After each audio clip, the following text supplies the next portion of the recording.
대하여 경례.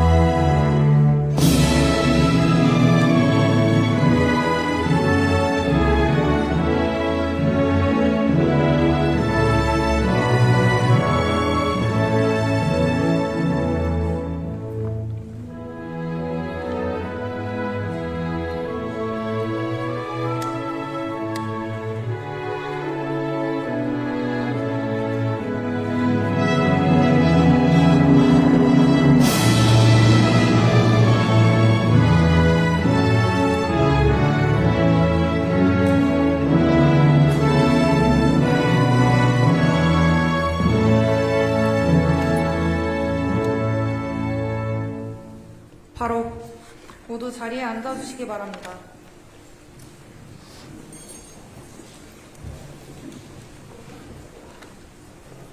지금부터 벨기에 동포간담회를 시작하겠습니다. 안녕하십니까. 저는 오늘 행사의 사회를 맡은 조예원입니다. 첫 순서로 참석 동포를 대표하여 임은희 벨기에 한인회장님께서 환영 인사를 하시겠습니다.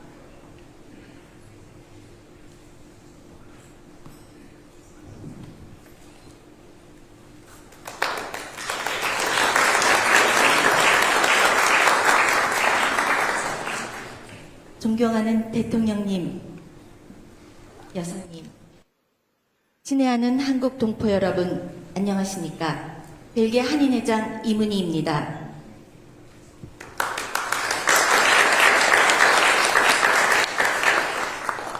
오늘 유럽의 심장이자 문화와 역사가 살아 숨쉬는 벨기에에서 대한민국과 벨기에 새로운 역사를 쓰게 되실 대통령님을 모시고 여러분과 함께하는 것을 무한한 영광으로 생각합니다. 다사다난한 국제정세 속 국익과 외교를 위해 헌신하시고 고된 일정 속에서도 저희 교민들께 힘든 발걸음을 해주신 대통령님과 여사님께 깊은 감사의 말씀 올립니다.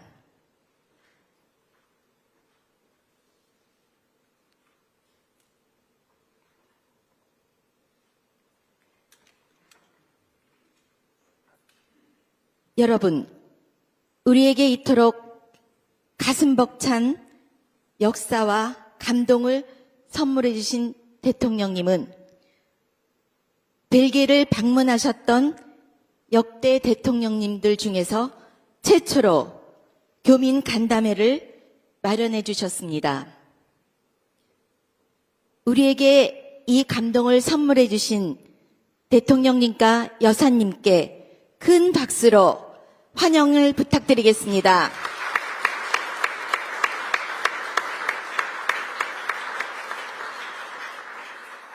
존경하는 대통령님, 한국과 벨기에는 1901년 수교를 시작하여 1950년 6.25에는 혈맹의 관계로 소중한 인연을 이어오고 있습니다. 그 소중한 우정의 토대 위에서 저희 한인회는 작지만 단단한 공동체로서 성장하여 여러 곳에서 성실함과 품격으로 대한민국을 빛내며 신뢰를 쌓아가고 있습니다. 작년에는 유럽 한인사회 최초로 브뤼셀 생질 시청사에서 한인 송년회 밤 행사를 진행하여 많은 분들의 찬사를 받았습니다.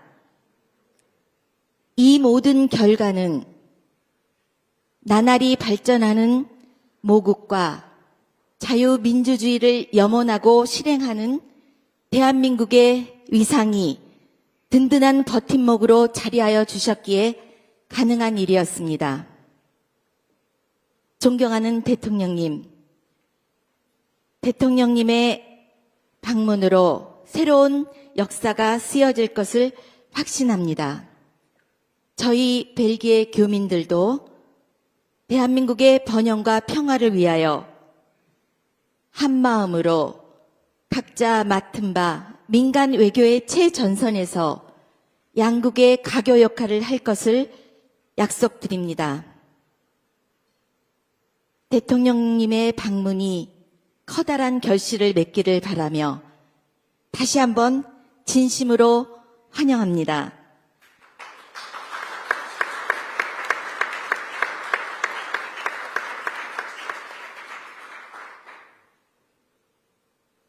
여러분, 저는 오늘 힘들고 빽빽한 일정 속에서도 저희 한인회를 찾아주신 대통령님을 보고 애국이란 것을 느꼈습니다.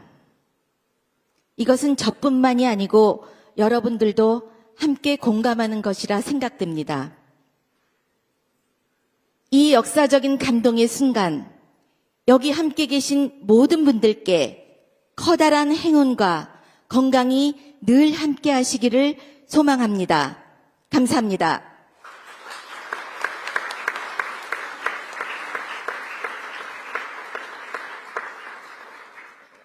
이문희 벨기에 한인회장님, 진심 어린 환영사 감사합니다. 다음은 대통령께서 동포 여러분께 격려의 말씀을 전하시겠습니다.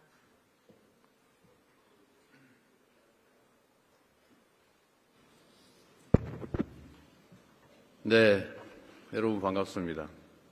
놀라운 사실은 아마도 전임 대통령들께서 유럽에 도착할 때 꽤 많이 지나가셨을 것 같은데 교민 간담회를 제가 역사상 처음으로 했다는 사실이 조금 놀랍기는 합니다. 이곳 교민들 수가 대개 한 5,000명 교민, 그러니까 재외 국민 더하기 동포, 국적을 갖지 않지만 대한민국에 전에 국적을 가졌거나 부모가 또는 많이 선대들이 대한민국 국민이었던 분들의 자손들, 동포라고 부르죠. 이분들이 한 5,000명 정도 된다고 하는데 사실 국가 단위로 보면 그렇게 크지는 않아서 그랬을 수 있을 것 같습니다. 그런데 지금 좀 전에 얘기했지만 벨기에가 유교에 참전을 해가지고 당시에 106명이 전사를 했다고 해요. 국가 규모에 비하면 상당히 많은 수가 참전했고 많은 수의 전사자가 있었습니다. 그 숫자나 이런 비교를 해보면 5,000명 교민도 결코 적은 수는 아니죠. 제가 전 세계를 다니면서 이제 그런 생각이 듭니다. 대한민국 국민으로서 자부심을 가지고 또 해외에 나오면 보통 애국자들이 되지 않습니까? 국내 문제에 대해서도 좀 더 관심 갖게 되고 또 본의 아니게 비교를 당하다 보니까 본국의 위상이나 아니면 세계에서 인정받는 신뢰도 정도에 따라서 대접이 좀 다르잖아요. 안 그런가요? 아마 한 2, 3년 사이에 극적으로 느끼셨을 것 같아요. 그래서 본국이 잘해야죠. 또 교민 여러분들이 대한민국에 대해서 자랑스럽게 생각할 수 있어야 된다라고 저는 생각합니다. 앞으로 그렇게 하려고 노력해요. 재외 국민들 숫자가 수백만에 이르잖아요. 많게는 750만 이렇게까지 얘기하기도 하는데 앞으로 각 국가별로 저는 재외 동포들에 대한 정책을 좀 지금까지와는 좀 다르게 바꿔야 된다고 생각합니다. 우리 여기 대사님도 계시지만 여러분들 대사님 자주 뵙나요? 말이 없네. 제가 이번에 취임하고 난 다음에 재외 공관장들에게 이렇게 지시를 했어요. 여러분도 아실 텐데 재외 국민들, 동포들과의 면담도 좀 자주 하고 접촉도 좀 늘려서 그것들이 과연 뭘 원하는지, 뭐가 불편한지, 어떤 제안을 하고 싶은지를 다 조사를 해보자라고 해서 전 세계적으로 했는데 제가 생각했던 것보다는 의견이 너무 적었어요. 뭐 1200건인가 밖에 안 됐는데 제가 보기에는 한 10배 이상 나와야 정상이죠. 그런데 제가 다녀보면 여러분들이 예를 들면 뭐 벨기에에 사시면서 대한민국 정부가 이런 것들을 좀 했으면 좋겠다, 또는 대한민국의 재외 공간이 이런 역할을 해줬으면 좋겠다라고 하는 것들이 많이 있지 않습니까? 그런데 저는 그게 제로가 될 때까지 먼저 다 해치워야 된다고 생각하는 사람이죠. 그게 재외 공간의 역할이다. 저는 뭐 그게 대한민국으로 치면 우리 대사님이 격화시켜서 기분 나쁠지 모르겠는데 저는 주민자치센터의 동장과 비슷하다 이렇게 생각하죠. 뭐 규모가 크면은 그 이상의 직함일 수도 있지만 결국 우리 재외 동포들, 교민들의 의견도 듣고 또 그분들의 불편함도 해결해 가면서 대한민국이라고 하는 하나의 국가의 정체성이나 또는 위상을 그대로 외국 현지에서 실현하는 것도 아니겠어요. 그래서 앞으로 우리 대사님도 우리 교민들과 자주 만나세요. 예를 들면 벨기에에 살고 있는 동포가 대체 어떤 사람이고 뭘 하고 있는지 정도는 최소한 파악해야 된다고 하는 게 제 생각입니다. 그리고 아까 그 얘기도 했던데 제가 얼핏 생각이 났어요. 가끔씩 모임도 좀 가지시고 또 커뮤니티 활동이나 뭐 이런 것들 지원도 좀 해드리시고 보나마나 뭐 한글 학교 지원해달라 이런 소리 할 건데 근데 그런 소리 나오기 전에 또 미리미리 또 지원하고 그래야 되지 않을까 싶습니다. 지금 잘들 하고 계세요. 지금까지 기존에 했던 것과는 좀 다른 재외 공간의 역할을 제가 요구하고 있기 때문에 거기에 맞춰서 이런 저런 일들 하려면 되게 바쁘고 힘들 겁니다. 그럼에도 불구하고 재외 공간의 역할은 지금까지는 뭐 정부의 공식적 역할, 그러니까 정부 대 정부 간의 이 공적 부문의 공식 업무를 처리하는 것만 해도 바빴을 텐데 이제는 그걸 넘어서서 그건 당연한 거고 그걸 넘어서서 문화 산업 진출이라든지 또는 재외 교민들의 그 일종의 플랫폼으로서의 역할을 좀 해줘야 되지 않을까 생각을 합니다. 여러분도 적극적으로 좀 활용을 하도록 하세요. 아마 재외 공간에 대한 기존의 이미지는 뭐 만나기도 어렵고 가면 불친절하고 얘기를 하면 부지하 세월에 언제 답이 올지 모르겠고 뭐 그런 시절도 가끔 있지 않았을까 싶긴 한데 이제는 전혀 그렇지 않을 겁니다. 또 안 하려고 노력해야 되겠죠. 여러분들은 선진국으로 분류되는 대단히 뛰어난 나라죠. 벨기에. 뛰어난 선진국에 사시기 때문에 아마도 대한민국에 대해서 좀 더 각별한 생각이 있을 것 같습니다. 대한민국에 대한 평가가 아주 짧은 시간에 극적으로 바뀌었죠. 그야말로 원조를 받아서 힘겹게 살아가던 가난한 나라에서 어느 날 갑자기 뭐 경제적으로 좀 앞서더니 이제는 세계 문화의 중심 국가처럼 느껴지지 않습니까? 정말로 장족의 발전을 했다고 하죠. 그 변화, 그 발전에 따라서 엄청나게 국가에 대한 인식도, 이미지도 많이 바뀌었을 거예요. 여러분의 고국에 대한 이미지도, 자부심도 많이 바뀌었겠죠. 앞으로는 이런 상황을 좀 더 넘어서야 되지 않을까 싶습니다. 저는 우리 대한민국 국민들이 가지고 있는 엄청난 저력을 믿습니다. 사실 자세히 들여다보면 정말 대단하지 않나요? 여러분도 그런 사람들이죠. 이 벨기에라고 하는 땅에 여기 인적 구성이 좀 특이하다고 제가 들었는데 벨기에라고 하는 전혀 듣도 보도 못한 전혀 정말 낯선 땅으로 오신 분들이 또 이 땅에서 자리 잡고 대한민국의 정체성을 잃지 않고 이렇게 성공해서 대한민국을 빛내고 있는 위대한 민간 외교관들 아니겠습니까? 또 앞으로도 여러분들의 역할은 정말로 크고 기대가 많이 됩니다.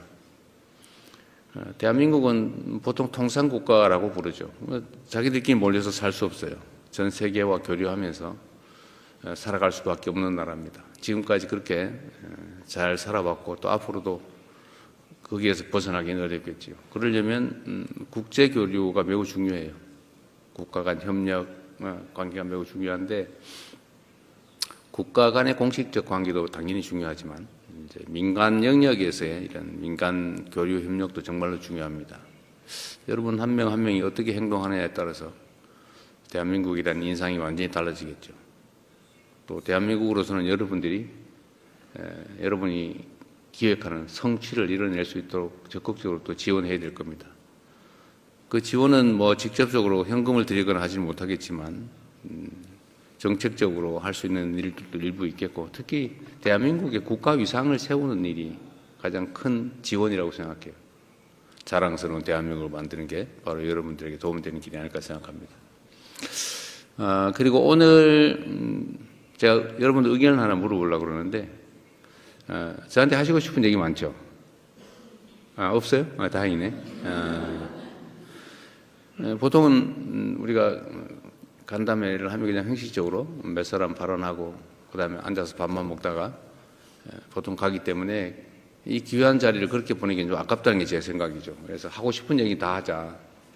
사실 저는 그 얘기들을 많이 듣고 싶어요. 여러분들이 하는 얘기들을. 그렇게 하실래요? 기회를 드릴까요? 그냥 조용히 밥만 먹고 하시겠습니까? 원하시면 여러분들한테 발언할 기회를 드리도록 하겠습니다. 또 한 가지 옵션이 있는데 이 공개를 할까 말까 여러분들의 발언이나 이런 얘기들을 그것도 여러분 의견에 맡길까 싶어요. 좀 어떠세요? 공개할까요 말까요? 공개란 여기 찍어가지고 전 세계에 내보내는 거예요. 가끔씩 그걸 노리고 광고하는 분도 계세요. 꽤 성공하는 경우도 있습니다. 어떠신가 한번 의견 한번 물어볼게요. 공개할까요, 말까요? 공개하자. 하지 말자. 그럼 해요, 그러면. 통상예에 따라서 자유롭게 의견 말씀해 주시고요. 이거는 저희가 지금까지는 거의 생중계로 나갔고 여러분들 발언하는 것은 혹시라도 만약의 경우를 대비해서 이렇게 찍었다가 잠깐 있다가 아마 전체를 내보내게 될 것 같습니다. 어쨌든 여러분 매우 반갑고요. 다른 데에서 제가 만난 교민들보다 되게 젊고 밝으세요. 뭔가 사연이 있겠죠.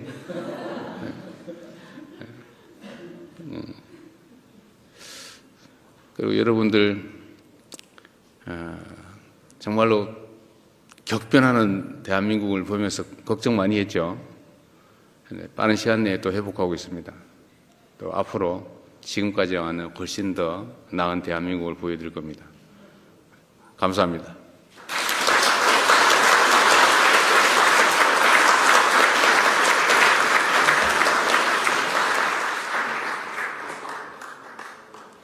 우리 벨기에 동포들에 대한 공감 어린